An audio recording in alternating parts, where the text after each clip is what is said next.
Hey, can you hear us? Hi there. Yes, I can. Hi. How's it Um, going? Yes. Hold on, we need to see what we look like. There you are. There we are. Hi.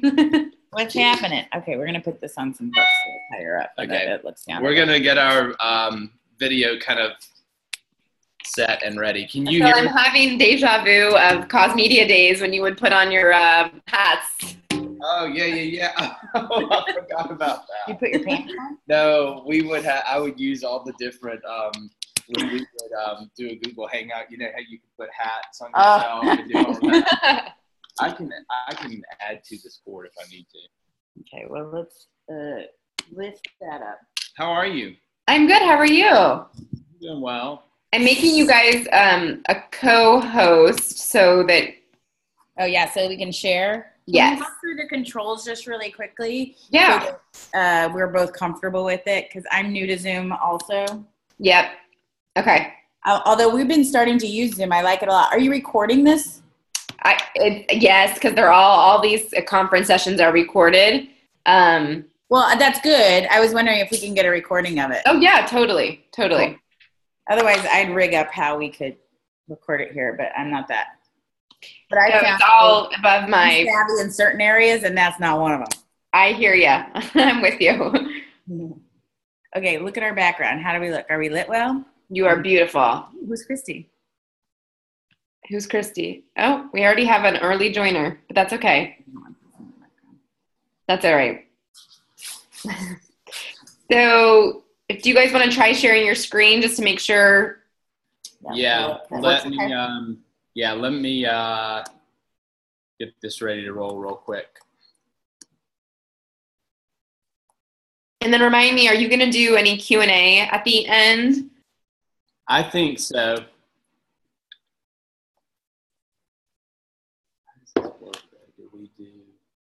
So you should go full screen on that, or no? Do See, I go into presentation mode? No, But go then we to can't. no. Go to Zoom, Okay. and then to your Zoom screen.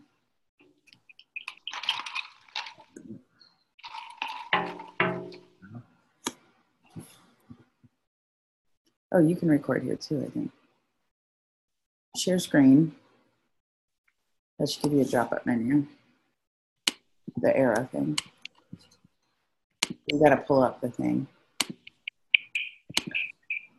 And then connect to that. There, that's it. Isn't it? There's it. That one.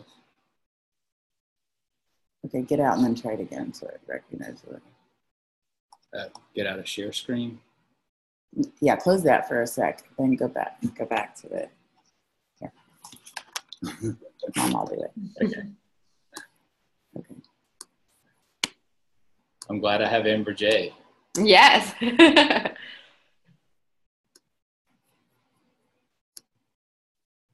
There we go. So that's what's showing. Okay. And then you should be able to, it's not highlighted.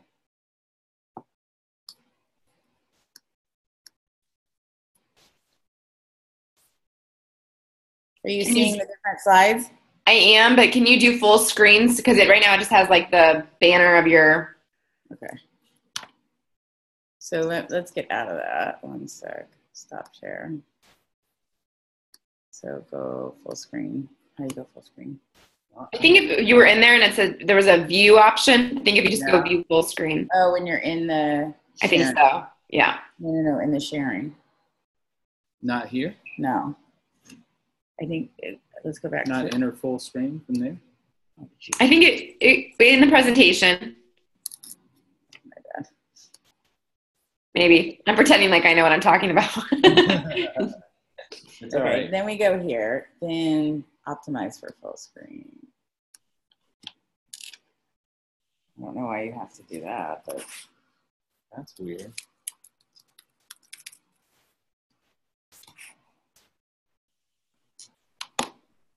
is it showing full screen now? It's still showing like the banner. Go to view on your On the presentation? yeah. Oh, really? I think it should do it on. Okay. Hold on. How did you get us out of that a minute ago to this stuff? Screen share. Okay. I guess Christy wasn't appreciating our pre-show. Maybe she came to the wrong Zoom meeting. So if I go to enter full screen, what do you think? Try that. Except then you can't get back to.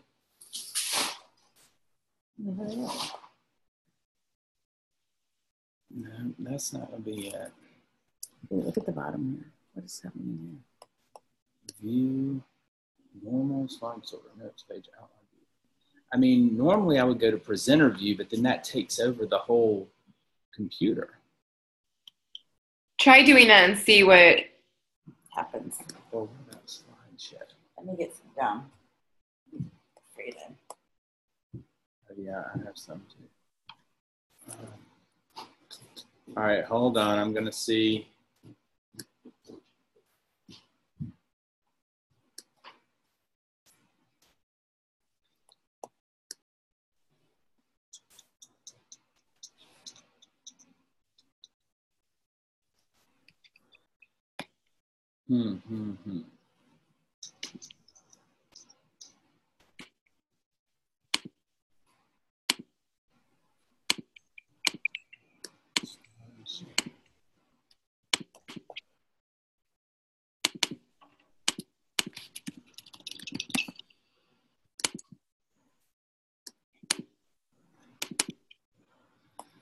All right, hold on. We'll figure that out.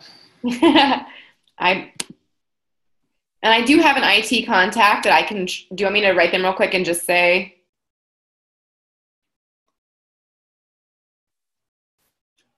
Well, the thing is, so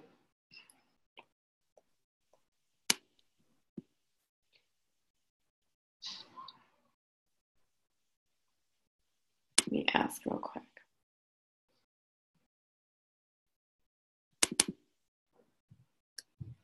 how do I hide that? If I can hide that, then I think I have this figured out. Okay. How do I hide I can't remember how to hide the ruler at the top. I think it just says hide ruler. Yeah, but I don't know where it's saying hide ruler. Oh, let me see.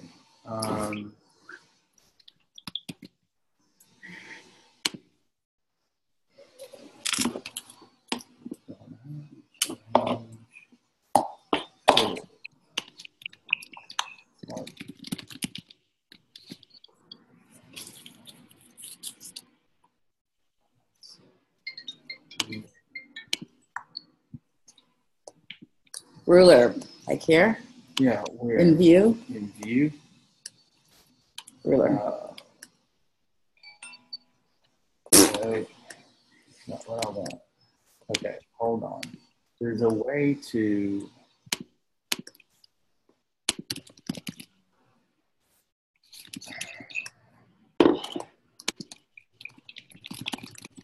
There's a way to take this away. I'm trying to take this away. What the hell is that called? Okay. Hold on.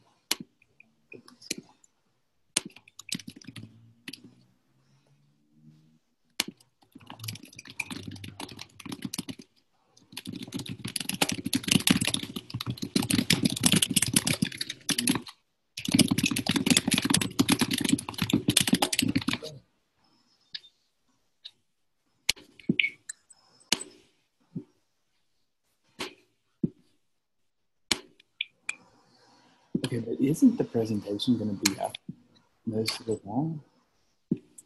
But they see us. They have little windows that see us. Right. What happens if you go back to the presentation and just go view full screen? Did it not?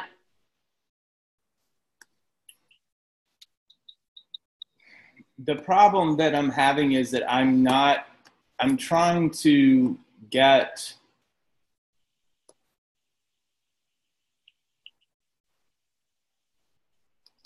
Okay, hold on. Let me try one other thing with you.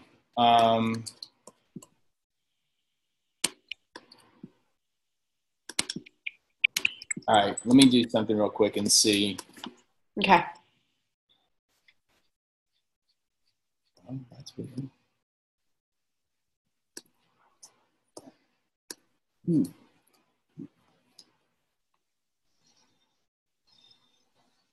Where's my Zoom?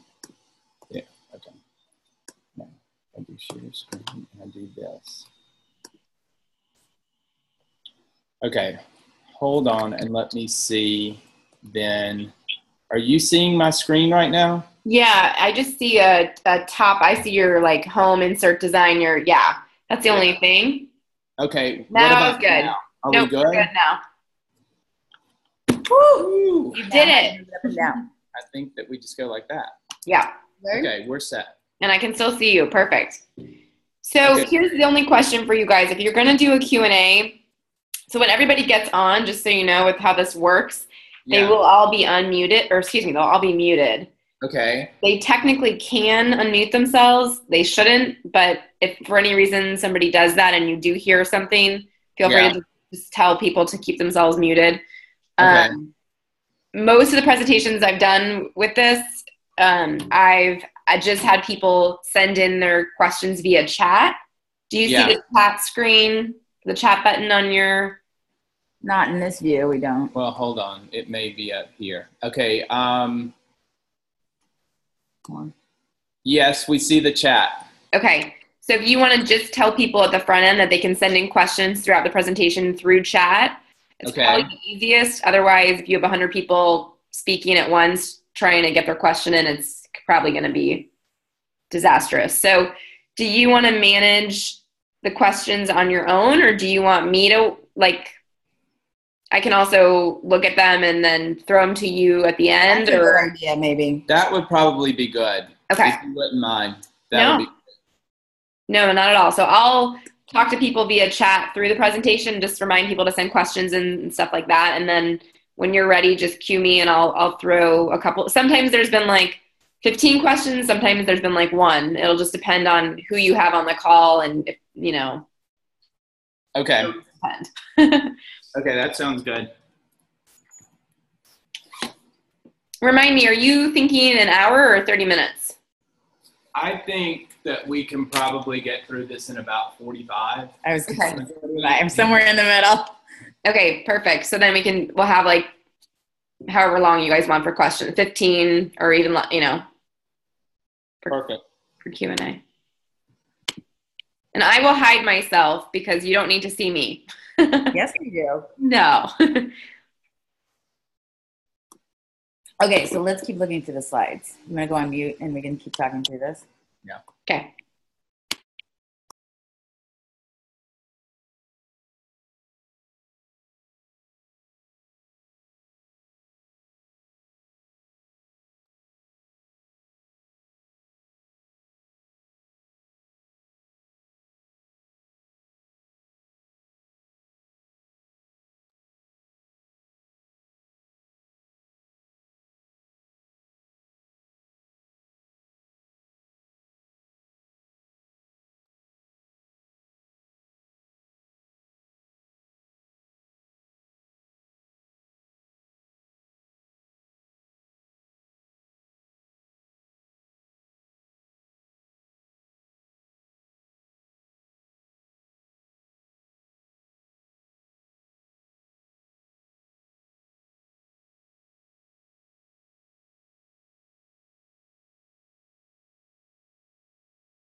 Good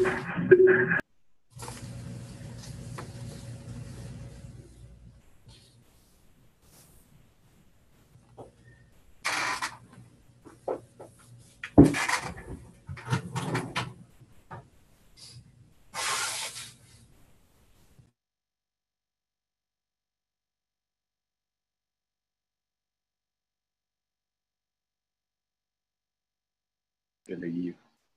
Well,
Good morning, everyone. I'm Phil McCarty, and this is Amber J. Lawson, and we are delighted to be joining you today to talk about influencers, the new face of cause activation. As we go through our presentation, we tend to be pretty informal presenters, so just know that we're going to be as conversational as possible. But if you will, on your screens and through Zoom, there's a chat function, and so if you have questions, if you will just send those to us through the chat function, and then Melanie is actually going to keep us updated. And if there's some questions that we want to answer midway through, we can do so, or we may address those, or we'll definitely address them at the end. So, so feel free to send us questions, and we will jump in and get started. Very quickly, I have a consultancy called Good Scout, where we work with nonprofits on the national and international level to help them with their cause platform campaign development, as well as organizational development. And then I'll let Amber J tell you quickly about Good Amplified. So, hi everybody, I'm Amber J, and so I'm the CEO and founder of Good Amplified, and we work with nonprofits to leverage their next generation of donor, volunteer, or advocate on YouTube and across social media. And we work with a lot of influencers, hence our topic today. All right, so let's jump right in. So I know that there is a constant question out there of who are influencers, what are they? As you can even see from our visual here, I think that many times we think that it's the hip and the cool, and we say to ourselves, well, where are these people? Are they celebrities? Are they not? We're going to talk about all of that today. But if you look at the different platforms that are out there with influencers on them right now, if you look at Facebook, there are over 1.59 billion people who are actually on Facebook. YouTube, over 1 billion. Snapchat, 100 million, although it's not performing overly well right now. Still one to certainly take a look at from a platform standpoint. And then Instagram, 400 million, but growing daily. One of the best platforms to really keep an eye on. So we have all these platforms, we have all these people, and as we're looking at those people and we're thinking about influencers, who are they and what are they? Well, for the sake of our conversation today, we're really going to be focusing on those influencers that appeal to millennials. But we have to always remember that there are all types of influencers, and we'll talk in just a second about kind of the different tiers of influencers. But influencers in fashion, in sports, in comedy, in lifestyle, which is everything from cosmetics to makeup to music. The gaming area is huge. Interior design, cooking. The beauty of influencers is that you can find one that's going to fit every type of lifestyle. And so it's very important that as you're developing or looking at influencer relationships, that you're very aware of your existing audience, but then also the audience that you're trying to acquire or to reach, and then doing that from a very targeted standpoint. And that's the beauty of using influencers. Traditionally, particularly from a nonprofit standpoint, we kind of fall into this mindset that we have to have a celebrity. The problem with celebrities are they don't have that targeted appeal in the way that we can utilize influencers. So Amber J will talk more about that in a minute, but it's a key point to really think about when we're looking at the influencer market. Okay, so who are influencers and how do we define them and what does that look like? Well, most of the time we're programmed to go to the point of, if you see this this super graphic right here of the 500,000 or more followers, that's what we all typically think of as influencers. We think these huge names, these people who have built just these magnitude brands that are appealing to people day in and day out. Yes, that is true, and that is what we would probably deem your super influencer. What we don't want to forget about, though, is we don't want to forget about mid-tier influencers that typically have around 15,000 to 500,000 followers, and you do not want to forget your grassroots. Grassroots are the people next door. And what has happened to us, and particularly from a nonprofit standpoint, we often program ourselves to think that it's all about likes, because then or followers and the numbers, because we're trying to think of how can we best package ourselves to then go out to donors and to fundraise and say, well, look, we have this many likes or we have this many followers. The reality to influencers into this whole space is it's really about activation, and it's about how people are listening and doing and taking action. Well, and I just want to add to that. So having a 500 to 5,000 advocate in your corner has such potentially a bigger impact than someone who has 8 million. Exactly. And 8 million is huge and big, but it's also very wide. The demographic can be very wide, and the potential conversion can be actually fractionally, less. Yeah. As opposed to that one-to-one connection of your neighbor, of your inner circle. These people that have power in these smaller numbers have higher conversions. And I know we're going to get into this a little bit deeper, but I do want to pause for just a minute and kind of ask you a question. So it's one thing for us to think about these major influencers. The reality is when you are a local of a nonprofit, when you have a chapter, when you have a specific territory, can you just quickly say, hey, don't forget about these people who are influencers in your area? Well, that's just it, right? If you are covering a local area, you have local influencers, local celebrities. An example of this is a friend of mine, his son is going through a disease in a local area, and he's working with a local chapter of a national organization.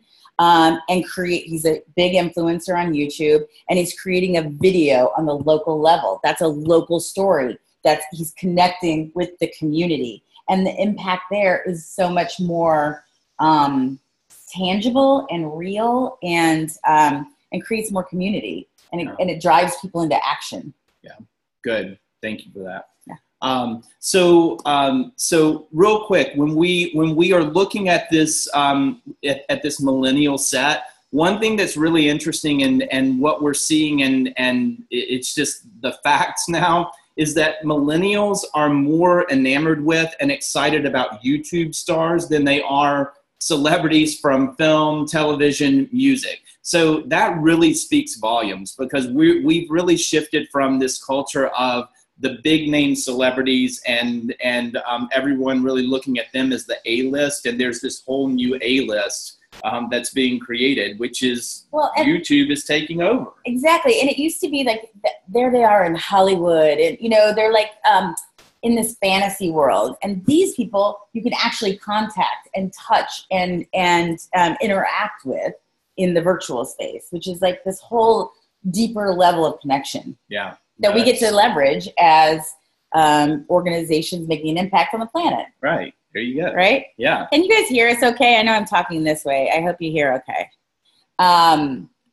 Great. So I just want to say, kind of give you some of the mechanics of working with an influencer. But before we go there, I want to define kind of the differentiator between working with an influencer and working with a celebrity. Which Phillips has alluded to. Celebrities in our generation were, that would be amazing if a celebrity was participating in something. You'd be like, oh, I'm influenced by that. Now, and it was broad, right? Yeah. The difference now is these influencers own their distribution. They are their own media network, whereas our TV shows or our film stars relied upon the studios and the movie theaters or our television sets for distribution. These influencers have their own distribution, and with that comes consumer power. So they have a one-to-one relationship with their audience that then converts. So whether they're buying a t-shirt or supporting your organization, that path to conversion is much, much shorter. And they tend to be more authentic, right? They're not out there selling whatever. Being such an intimate platform, what resonates with their audiences, and what we've seen in many instances is when someone speaks from their truth and from their heart about something that has impacted them in their lives or that they're passionate about. And that's what we've been in the middle of, is partnering these influencers with causes they care about. So when they find that thing that is like, I care about, kids, I care about water, whatever the thing is that is their passion, when they speak from their heart, their conversion rates go up. So it's a win-win-win across the board. So it's creating awareness and or donations or advocates for the cause. But it is also beneficial to the influencer. And that's a real aha moment for them because they're very much driven by the engagement of their audience and keeping that relationship honest. Yeah, one thing that that I'll insert is there's a recent study that came out from an agency called Allison and Partners, and what they found is it's interesting because the people who conducted the study they at first they thought they were a little bit disappointed in the results because what the first stat that came out of it is that 35% of people who follow an influencer or are engaged with an influencer will know more about the cause. And so they thought, oh, well, that's kind of low. But then they went into the 35%, and of the 35%, over 52% of them made a donation because of the influencer. And then I think it was around 60% volunteered. So there's definitely that piece that's starting to come into play, and showing that the influencers do have that impact and that they're playing a role in this whole area of cause. And we'll make sure that we get you guys more information on that, but it is from Allison and Partners. It's worth looking at. They just released it about a month ago. Moving on. So next slide. So one of the things we wanted to break down is that we kind of have this impression of, about you, I have this impression that millennials are these mustache wearing, skinny jean having group, but they actually are the civic generation, and it is in their core to give back. That is how they are wired. And there are some qualifiers that they subscribe to. And the first one is fairness. So that is extremely important to a millennial. Anything to speak to that? No, I mean, I think that they rally around movements that are it goes to this whole transparency movement, which is critical for them. It's their expectation of brands, and so that's why we're seeing this play into the whole influencer space. Yeah. So transparency and honesty. Look at you. Yeah. So Do Something talks about this. They ended up blasting their entire database of like millions of people, this text message that was meant for like 4,000 specific targeted, segmented group. And it was a big oops. And as opposed to like ignoring it or not doing anything about it, they, sent out a mea culpa and said, hey, we screwed up. And then made fun, like kind of made it light and made a playlist on Spotify, like I effed up, sorry. And you could add to it. And it was the most engagement they ever got. So it's like, and they get a lot of engagement, right? So it's our Justin Bieber saying, I'm sorry, being transparent in what you're doing, not, it's not all shiny razzmatazz. It is, look, this is what we're up to. This is how it is. Oh, we screwed up. Sorry, we're human, and join us in our mission, right? The transparency is paramount for millennials. And what are they into, Phillips? Everything. And they really are. They care about everything. Bullying, violence, being the most important to discrimination. However, you'll see that there's just not much of a difference between the two, right? And so they're finding what they care about, and they are about movements. They're about being part of shifting things and having an impact.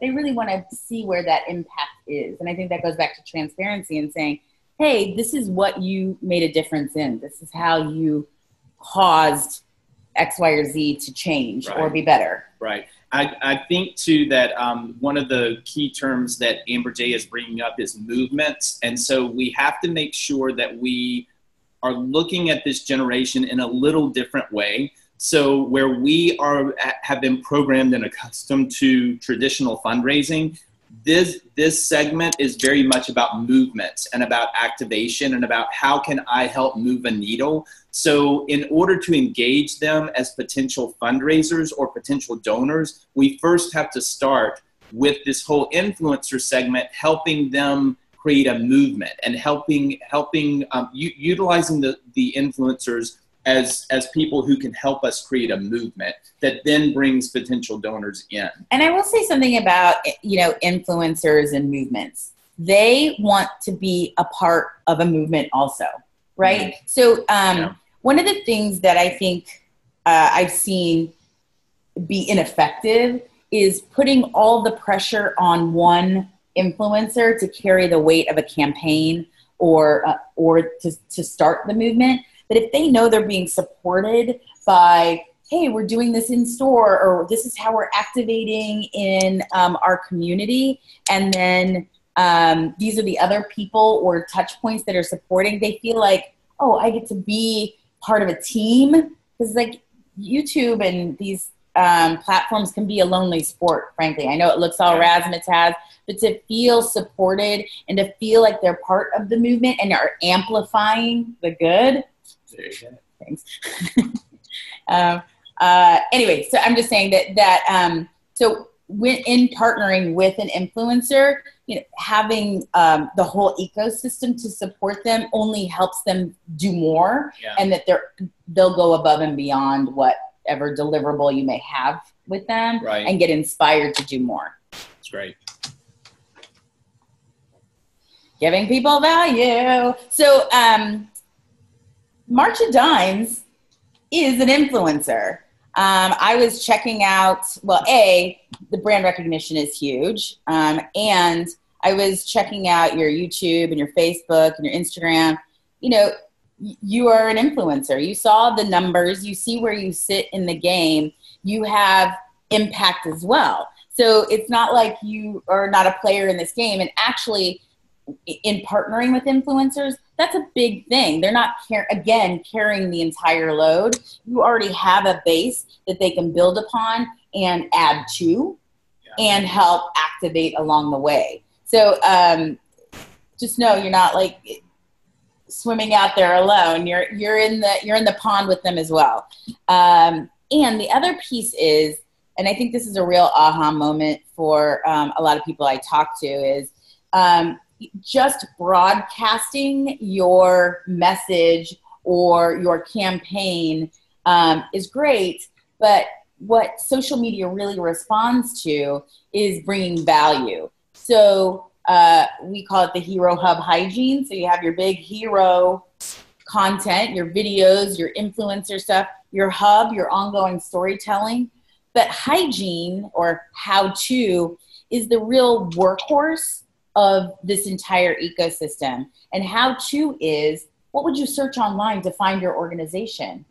How to donate, how to volunteer, how to be a part of the program, how to get support from the program, how to help a child, whatever those things are that you deliver, that's what people search. And ultimately, like, YouTube is the second largest search engine, owned by the number one. So, you want to bubble up in search, whether that's on Facebook, on Instagram, or on YouTube, and be the solution and the helpful solution, and bringing value to an audience at large who may or may not be exposed to you already, and know that this is how you support. So really picking up on that, I think that what is important is that although we're talking to you about influencers, we're talking to you about the multifaceted approach to this. So often we will put ourselves into a mindset of, if I could just land a celebrity, or if I can just land the influencer, then I'll be set. That will take my campaign to the next level, or that's going to solve it.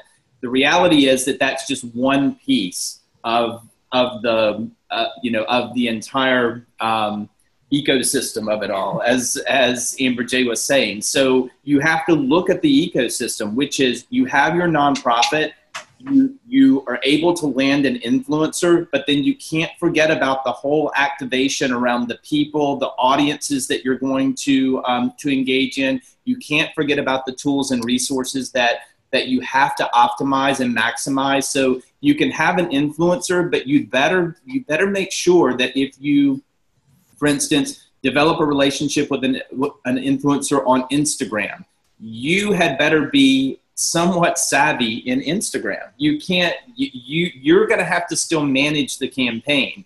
And so the influencer happens to be a conduit to what you're trying to do. The influencer is not the end all be all. So you have to understand the tools and the resources too. And then hey, Terry. Yes. Hi, somebody's not on mute. And then the other piece to this is we don't want to forget about brands. So there, you have your nonprofit, you have March of Dimes, you have your audiences, you have your influencers, but then there's real opportunity with most influencer campaigns, and you're going to see this in a few case studies in a minute, to bring brands into the fold. Brands love these partnerships, and many times brands already have the relationships, and we'll share a few case studies with you where the brands actually took care of the influencer for the nonprofit partners. So it's just important to understand that anytime that we're talking about this space, we can't just say to you, hey, here's the magic behind an influencer. It is truly the ecosystem, like Amber J was talking about.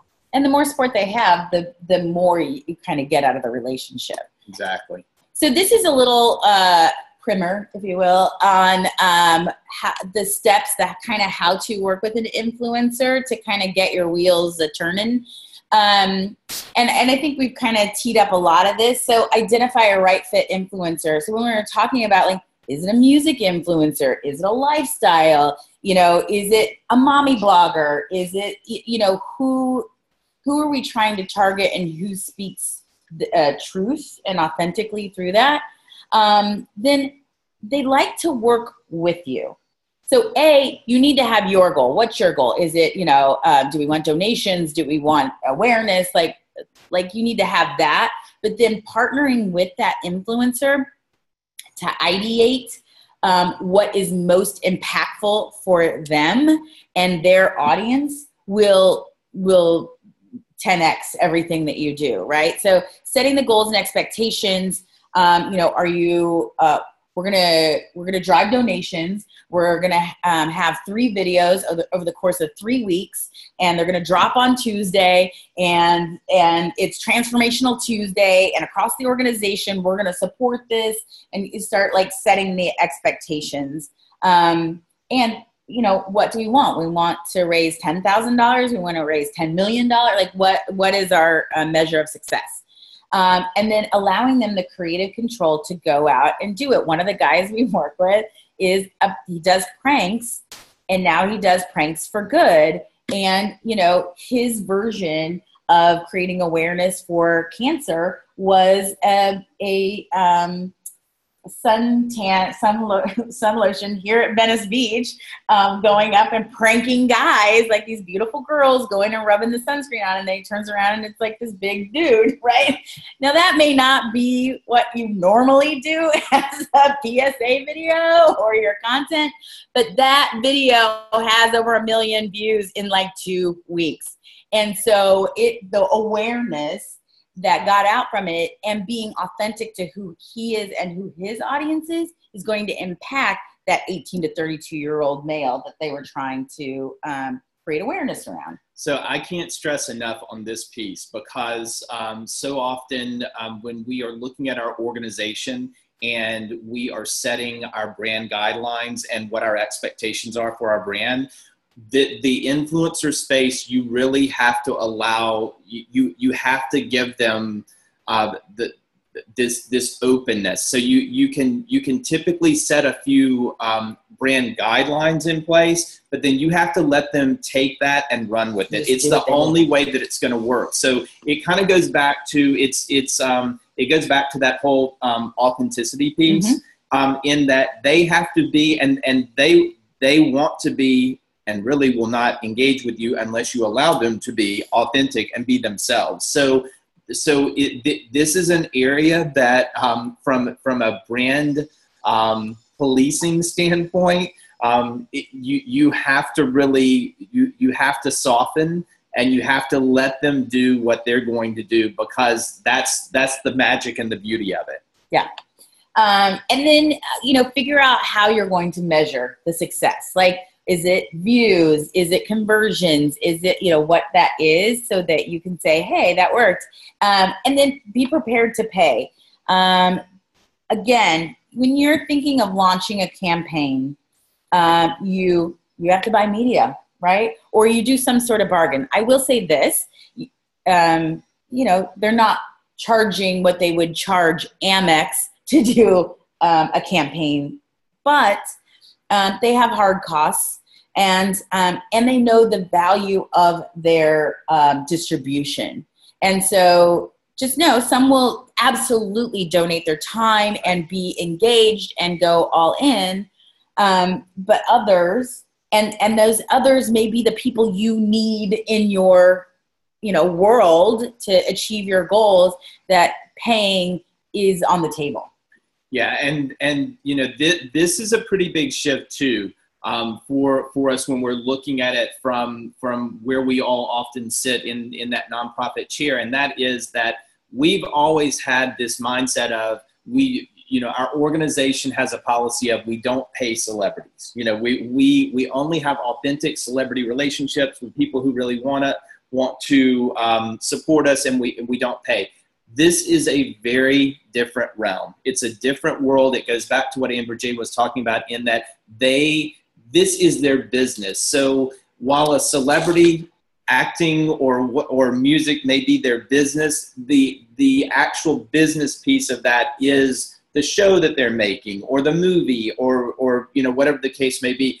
These influencers are actually their own brand. I mean, they are what they have to sell. They control their own outlets and their own channels, and so they're a business. So you have to think about that, and you have to be prepared. Yeah, don't be shocked. Yeah, don't be shocked. Look at all these platforms. You could be on all of them and not succeed.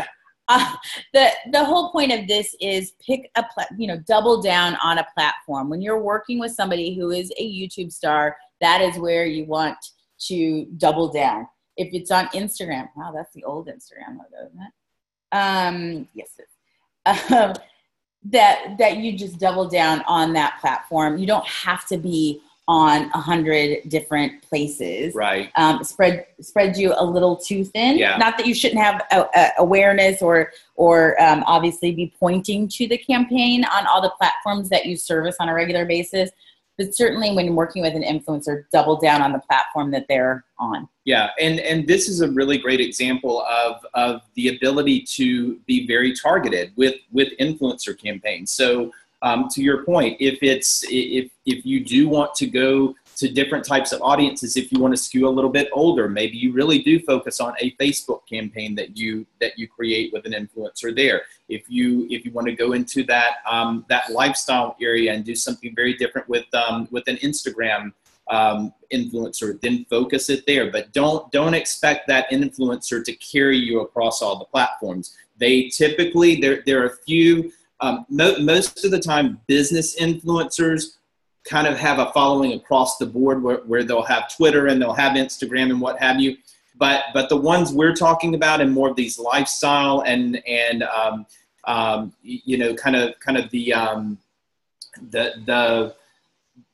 really the ones to watch, they're very focused on a specific channel. I mean, they're either going to be all in on YouTube with maybe a little bit of ancillary and a little bit of support on their Instagram or what have you, but they're going to be YouTube, or they're going to be Instagram, or they're going to be Facebook. That's really where they pour their energy in.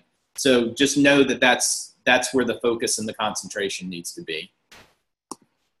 And speaking of that, you can this is just an interesting stat for us to look at, but where we're looking at the female audience in particular, 58% of women turn to YouTube to learn about products from everyday experts, 52% turn to Facebook, 50% to Pinterest, and 46% to Instagram. And these are constantly changing. In fact, we pulled these stats a few months back, and they're already changing. I mean, they continue to rise, but these are the platforms that people are turning to, and in particular from a female audience. And of course, we all know that, we don't want to forget the men, but females are usually our audience when it comes to to donating and to becoming our next donor set. And so it's important to really look at those platforms and understand where they're turning and what that looks like.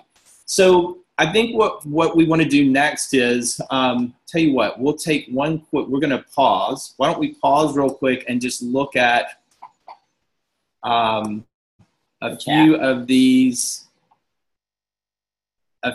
your questions, and then we're going to give you a few case studies. All How right, to choose the right influencer. Yeah. Right. So it's so Diane, tips for how to select / find the right influencer for a campaign. So, who are you trying to target? Who are you trying to reach? What fits? Who's appropriate for what you're trying to achieve? And then it really is, you can partner up with somebody, like us who is, in this influencer space all the time. They have agents and managers just like celebrities do. And you can research, find somebody you like on a platform and direct message them, follow them, look at their content. If you like their content, direct message them and say, hey, we're thinking about doing this. Is this something that appeals to you? Or let's start a conversation. I mean, the great news about these influencers, if they're not like super influencers, creators, they're reachable. Yeah. I mean, you can message them, and just being persistent. I've seen people create relationships that way. They're really impactful. Yeah, and I think I would just go back to the point that we're making, which is influencers are all about targeting. You can really target very specific audiences with an influencer, which is very different than what we typically do from celebrity relationships. Because with celebrity relationships, we kind of realize that it's a little bit scattershot, not in a bad way, but just the fact that when you do have an A-list celebrity on board, usually they're kind of appealing to the masses, and that's great in some ways. But the beauty of influencer relationships is that you can go into this and be very thoughtful about your campaign and say, okay, we're going into this. We want to target females between the ages of 25 and 35 who and we want to take we want to take a program to them that's all about healthy eating for healthy pregnancy, or whatever the case. So you can be very, very targeted and very specific, and then find the influencer that's going to make the most sense and go about it from that standpoint. So why don't we jump into to a few case studies, and then we'll leave a little more time in the end for additional questions.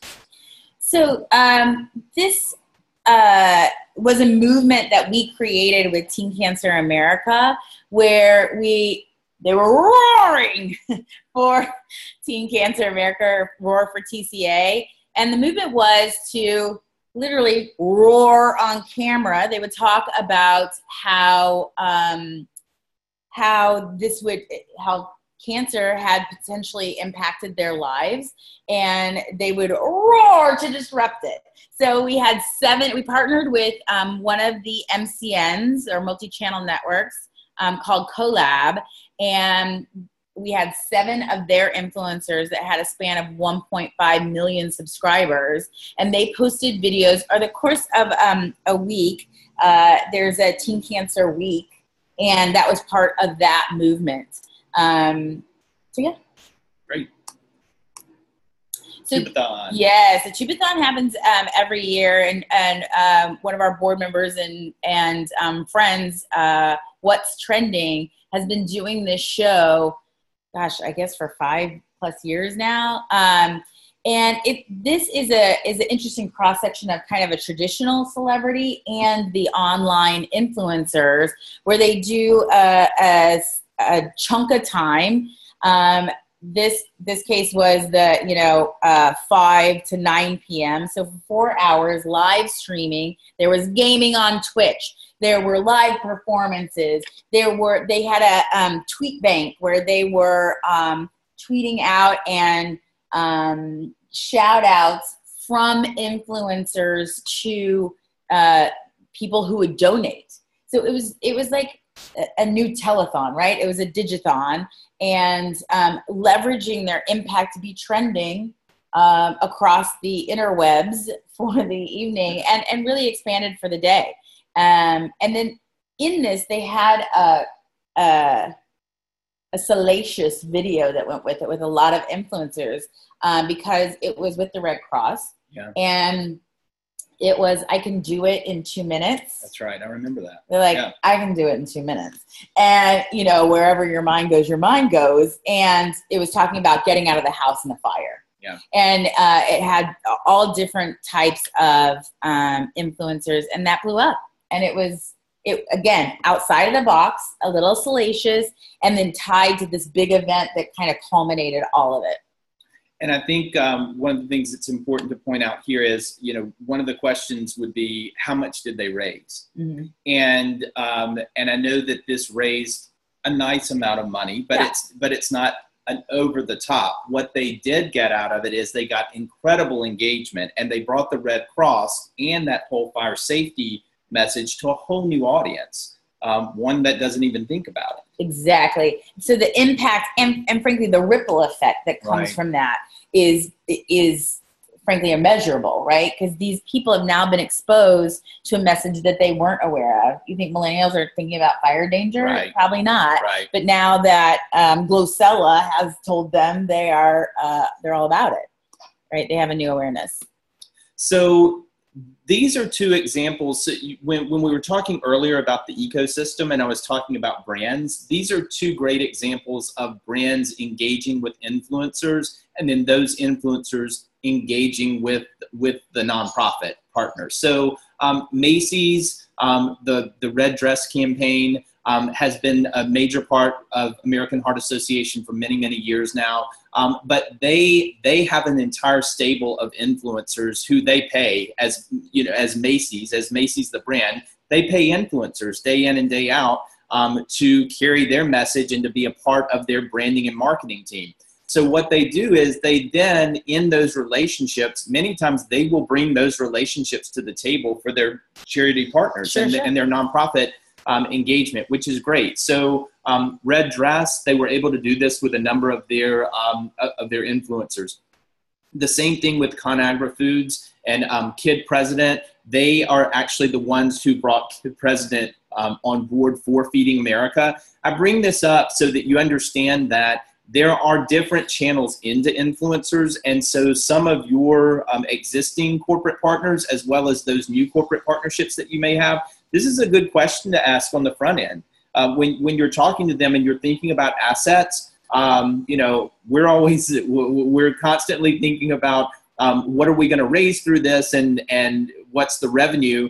And I would just add the questions in there when you're talking to brands and when you're talking to potential funders of what kind of influencer relationships do they have? Where are some of these relationships that they might be able to bring to the table and really leverage for you? Because that's the way it works. It's all about getting to them in the best way possible. And sometimes your partners are going to have a great end. So this is a passion project, right? So Tyler Oakley on his birthday took the birthday challenge, and for the Trevor Project raised, I think it was $500,000 quickly, and it's kind of set the bar. It's been he was one of the first guys. He's LGBTQ. He supports the community. It's 100% true to who he is and who his brand is. And the unexpected impact it had with the Trevor Project, and now they're clearly partnered and they do many things together. Right. And then I know this one is very recent, so tell us more about Tender and Found Animals. So earlier this year, Michelson Found Animals is a partner of ours at Good Amplified, and we partnered them with Tender with the concept of swiping right to be connected to your forever baby, your either cat or dog. And so you would swipe right, and what pops up is come meet in real life, IRL, your this animal at your local shelter, right, at the Adopt and Shop shelter. And what came out of it is we had 6 influencers that Tinder paid for. Tinder paid for this shoot and styled the entire thing for us, and then did, you know, the promotion on their side. We run all their Found Animals social media. So together we partnered to roll this out. And these influencers posted all of this content in the cadence that we had rolled out. So there was 6 influencers. There were 14 posts. So they were only expected to do 10 posts across the 6 influencers. Each of them did several. The reach was 2.5 million. And look at the interaction. So it would just, it had a cute video with it. And it was a cute, different way of creating adoption. And then on the globe, or on the, so there's the local, which is go and adopt this pet. But on the national scale was microchip and register your pet. And so it had this local aspect and it had a global aspect. And we were able to raise awareness in a cheeky, fun, cute way. And the brand paid for the whole thing. That's incredible. That's great. Yeah. So those are just a few case studies to at least bring some of this to life for you. So we'll wrap a little bit and then certainly want to open up to Q&A. You know, just a few quick takeaways for everyone. Obviously, we're talking to many of you in the field. And so what we want to say to you is influencer marketing can absolutely be localized. And there's no doubt about that. And so we would encourage you to really be thoughtful and start to look at and think about who are the influencers in your community, in your area.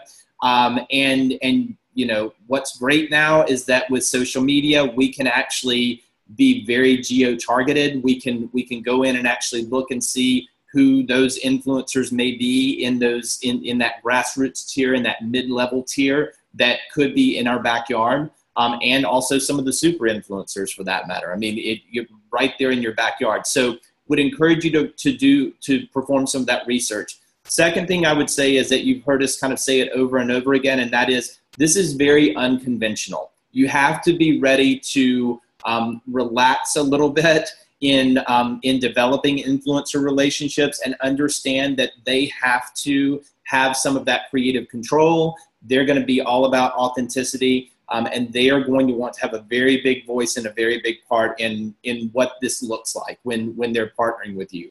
And then I would also stress the fact of that ecosystem. So it's one thing to say, I want an influencer. It's another thing to, okay, great. If you land them, now what? So it's the now what. You need to make sure that you are pretty savvy when it comes to understanding the platform that they're going to be on, how you're going to engage around that, and what that looks like. So those are just a few things for me. You have other, did I? Oh, you stole all mine. I did? Yeah. Okay.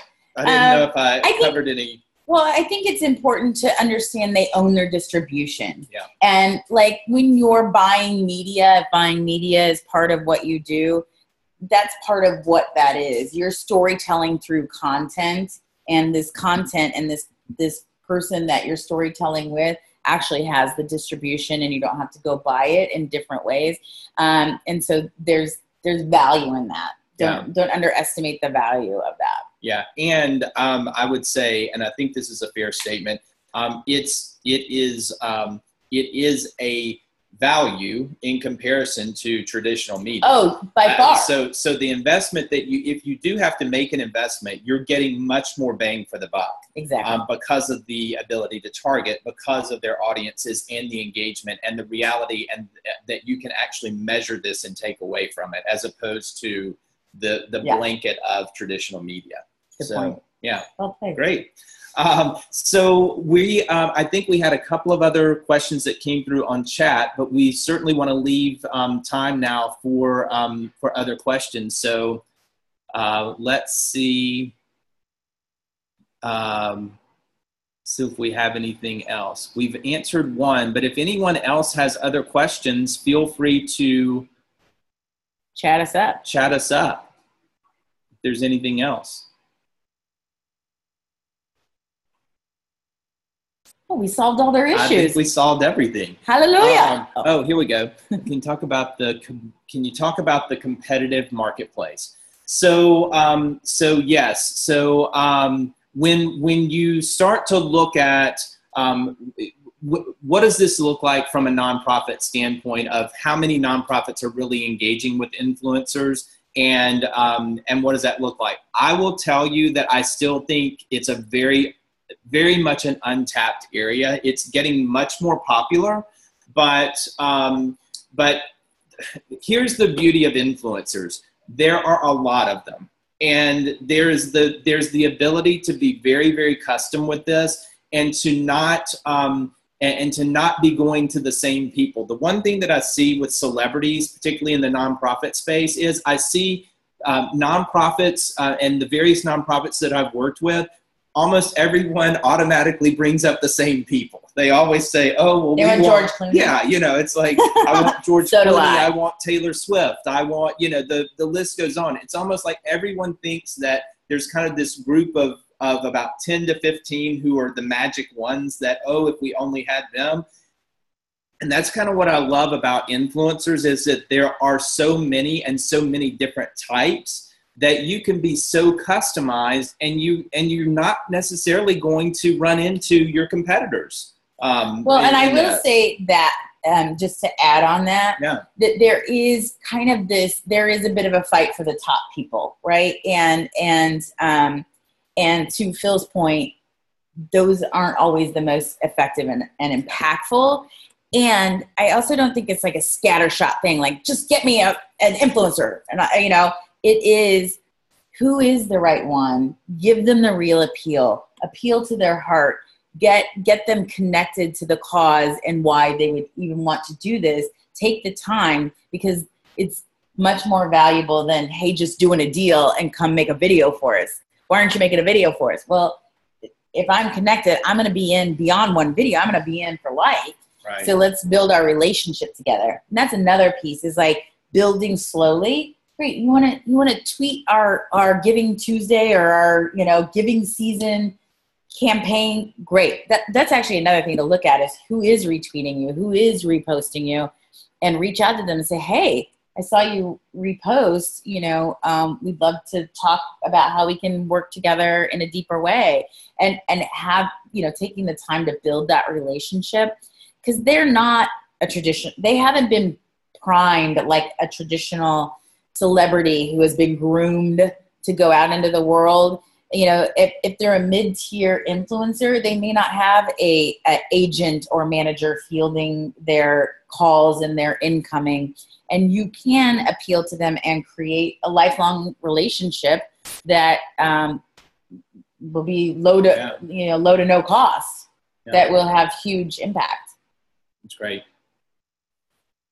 Any other questions? I think they asked if we could sing them a song. Is that what it was? They asked if you could sing. Oh, I don't think so. I haven't warmed up yet. Yes. Someone's saying yes. Yes. Someone wants a song. Do it.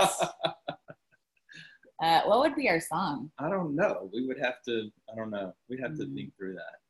When the Saints go marching in. Okay, we won't do that. Any other questions? If not, we will wrap up. We're gonna wrap? We could wrap, but I don't think we should go that way. So I hope that you all enjoyed it, and I know that this will be available. I know that that it was recorded, and then also I'll make sure that we get Melanie information just on the Allison and Partners study that we had brought up. And I'm trying to think of anything else. If we think of any other resources, we'll make sure that we send those to Melanie, and she can get those. Yeah, they can holler at Good Amplified. Yes, exactly. And we will rehearse a song in the meantime. Yes, we join maybe you we'll again. post a song. Maybe we'll post it, or we'll open with it. That'll be our opener. Yes, demand. Tell us what songs you'd like us to sing in our opening. Exactly. So thank you all so much. And listen, we love March of Dimes. Good luck to everyone, and continue doing the great work that you're doing, and have a wonderful remainder of the year. Thank you for your work. Thank you. Thank you.